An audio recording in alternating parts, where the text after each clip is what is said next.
তো ব্যস্তটা হয়ে গেছে। এখন আসসালামু আলাইকুম, আশা করি আপনারা সবাই ভালো আছেন। আলহামদুলিল্লাহ আমরা সবাই ভালো আছি। তো আরও একটা ব্লগ আমি আপনাদের সাথে শেয়ার করতে যাচ্ছি। আজকের ওয়েদার খুবই ভালো, স্নো নাই, বৃষ্টি নেই। এখন জানি না কখন আবার স্নো চলে আসে, আবার বৃষ্টি কখন চলে আসে। তো এখন যাচ্ছি লাইভ পোল্ট্রিতে চিকেন কেনার জন্য। আর লাভি ফ্যামিলি বান সবাইকে নিয়ে যাচ্ছি, আজকে ওদের স্কুল নাই। তো আপনারা আমার সাথেই থাকবেন, দেখতে থাকবেন।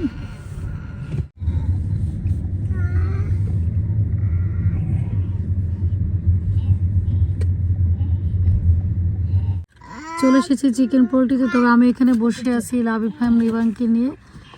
আমি ওখানে যাই না লিবানের কারণে, কারণ ওটার ভিতরে অনেক বেশি ব্যাড স্মেল। আপনাদের ভাইয়া গিয়েছে, তো আপনারা সাথেই থাকবেন, দেখতে থাকবেন। এই ভিডিওটা আপনাদের ভাইয়া আমার জন্য করে এনেছে। আমি তো প্রথমে বলেছি যে আমি যাইনি, এটার ভিতরে অনেক বেশি ব্যাড স্মেল। দেখতেই পাচ্ছেন বাংলাদেশের মতন খাসি, ভেড়া, খরগোশ, কবুতর, হাঁস, গরু, তারপর সব ধরনের চিকেন পাওয়া যায়। তবে এগুলো সব বাঙালি গ্রোসারিতে পাওয়া যায়।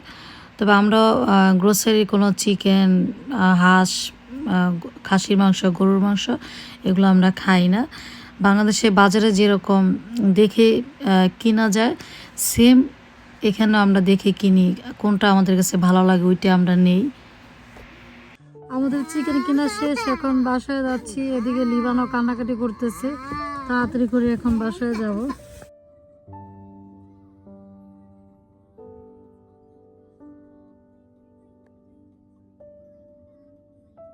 চলে এসেছি। আজকে চিকেন একটু বেশি করে এনেছি, যেহেতু আমাদের এখানে ওয়েদার খুবই খারাপ থাকে। একদিন দেখা যায় স্নো পড়ে, বৃষ্টি পড়ে, ঠান্ডাও বেশি থাকে। তো আজকে চিকেন এনেছি 20টা। এখানে এনেছি 2টা আস্ত চিকেন, একটা দিয়ে হচ্ছে গ্রিল করবো আর একটা দিয়ে হচ্ছে চিকেন রোস্ট বানাবো। চিকেন ফ্রিজে রেখে দিয়েছি, আর এই আস্ত চিকেনটা দিয়ে হচ্ছে আজকে চিকেন রোস্ট করব। 2টো আস্ত চিকেন এনেছি, ওটাতে গ্রিল করবো অন্য আরেকদিন। আর দেখতে পাচ্ছেন আমি মোটা অংশটা কেটে নিয়েছি। মোটা অংশটা কাটার কারণ হচ্ছে মশলাটা ভালোভাবে ভিতরে যাবে। আর এগুলো হচ্ছে ফ্যাট, সব ফ্যাট উঠানো জানা। যদি এটা আমি প্রেশার দিয়ে উঠাতে চাই ছিঁড়ে যাবে। তো ভালোভাবে আমি এটা ওয়াশ করে নিয়েছি। আর বিফ রান্না করব। আমি বাইরে যাওয়ার সময় বিফ আমি ভিজিয়ে রেখে দিয়েছিলাম। আর বিফের মশলাটা কষানো হয়ে গেছে, এখন মাংসগুলো দিয়ে দিচ্ছি।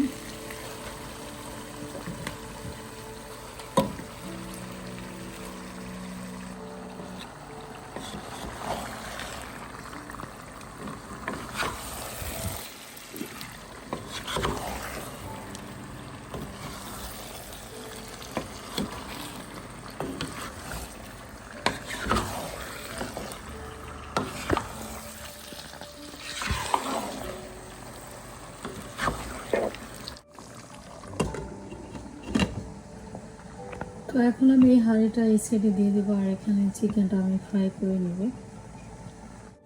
তেলটা বসিয়ে দিয়েছি, তেলটা গরম হোক। চিকেনটাকে আমি একটু লবণ দিয়ে মাখিয়ে নিব, আর একটু ফুড কালার দিব। আর এখানে কোনো আদা রসুন পেস্ট এগুলো কিছুই দিব না, দিলে দেখা যাবে কি হবে, আদা রসুন দিলে পুড়ে যায়, তারপর ইউগাট দিলেও পুড়ে যায়। আমি যখনই চিকেন রোস্ট করি আমি জাস্ট লবণ আর এরকম ফুড কালার দিয়ে মেখে নিই। আদা রসুন বা ইউগাট এগুলো দিয়ে আমি মেখে নিই না। ওই যে একবার বললাম যে পুড়ে যায়। ফুড কালারটা দেওয়ার কারণ হচ্ছে দেখতে একটু সুন্দর দেখা যাবে, তাহলে সাদা এটা দেখা যাবে না, যেটা রেস্টুরেন্টও করে থাকে। চিকেনটা মাখানো শেষ, আমি একটু ঘুরিয়ে দেখতেছি। ফুড কালার দেখা গিয়েছে এক সাইডে বেশি পড়ে, যেমন এখানে আমি ফুড কালারটা দিয়েছিলাম প্রথম, এখানে বেশি পড়ে গেছে।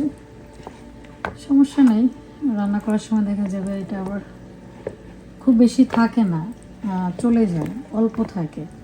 তারপর সাদা দেখতে আমার কাছে ভালো লাগে না। আমি যখন চিকেন গ্রিল করি তখন আমি রেডটা ইউজ করি, রেড ফুড কালারটা। এটা ইয়েলোটা ইউজ করলাম, এটা চিকেনটা রোস্ট করব তাই ইয়েলোটা ইউজ করলাম।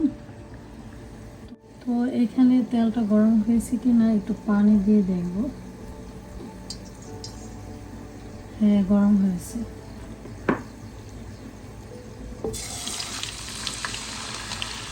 এটাকে আমি 4 পাশ ভেজে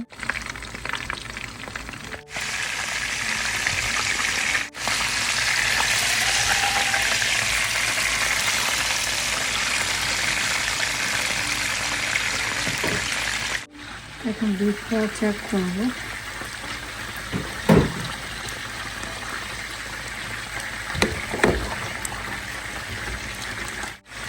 এই পানিগুলো শুকিয়ে গেলে আবার আমি এখানে পানি অ্যাড করবো। আর এগুলো হচ্ছে পেঁয়াজ থেকে উঠেছে পানিগুলো।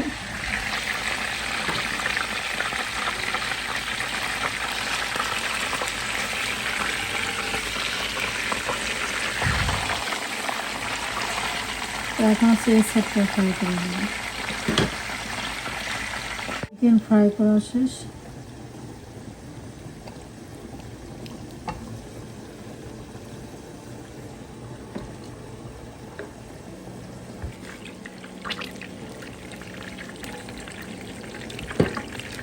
তো এখানে আর একটু তেল অ্যাড করবো।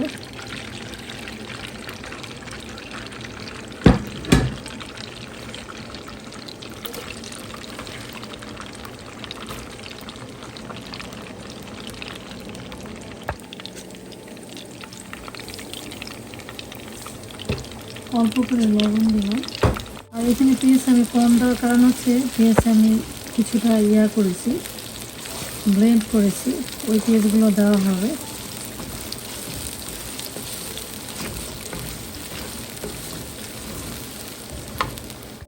পেঁয়াজটা ব্রাউন কালার হয়ে গেছে, এখন আস্ত মশলা দিয়ে দিলাম। তো মশলাটা একটু তেলের সাথে ফ্রাই করে নেব, তারপর বাকি মশলাগুলো আমি দিয়ে দিব।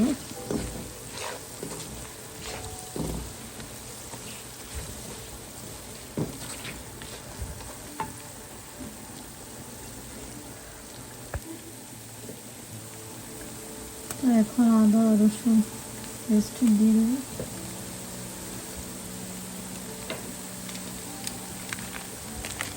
আর এটা হচ্ছে চিকেনের রোস্টের মশলা, পুরো একটা দিয়ে দিলাম।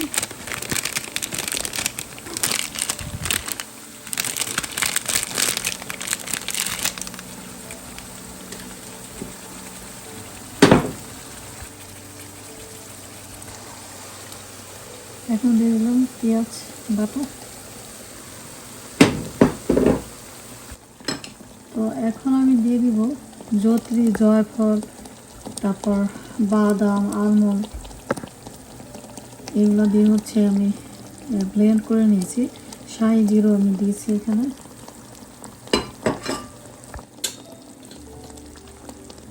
ধনিয়া গুঁড়ো দিয়ে দিলাম।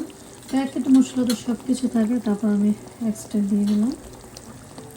মরিচের গুঁড়ো আর একটু দিয়ে দিব, কাঁচামরিচ তো পরে অ্যাড করব। তো এখানে আমি পরিমাণ মতন দিয়ে দিচ্ছি টমেটো কেচাপ। বেশি দিব না, আমি এখানে ইয়োগার্ট আবার দিব। বেশি দিলেও দেখা যাবে অনেক বেশি টক হয়ে যাবে, কারণ টমেটো কেচাপেরও তো টক।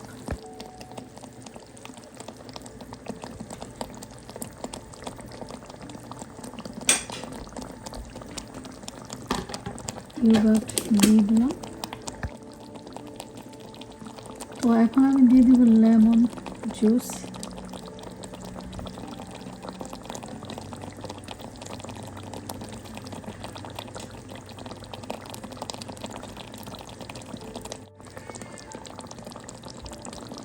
অল্প করে দিয়ে দিলাম রোজ ওয়াটার।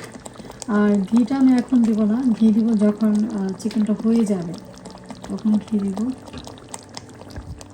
তো এখন মশলাটা ভালোভাবে কষিয়ে নেব, পরে পানিটা অ্যাড করব।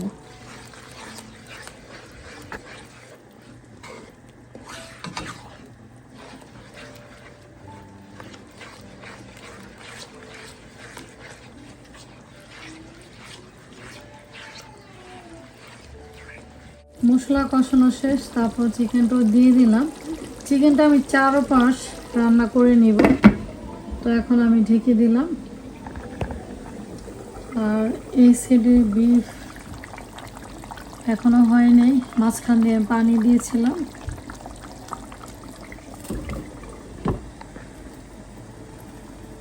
বিফ রান্না করা হয়ে গেছে, তো রোস্টও হয়ে গেছে দেখতেই পারছেন। আর ঝোল কমাবো না, এতটুকু ঝোল রাখতেই হবে যেহেতু ডাল রান্না করিনি। তো এখন পোলাওটা বসাবো, তারপর চাইনিজ ভেজিটেবল রান্না করব।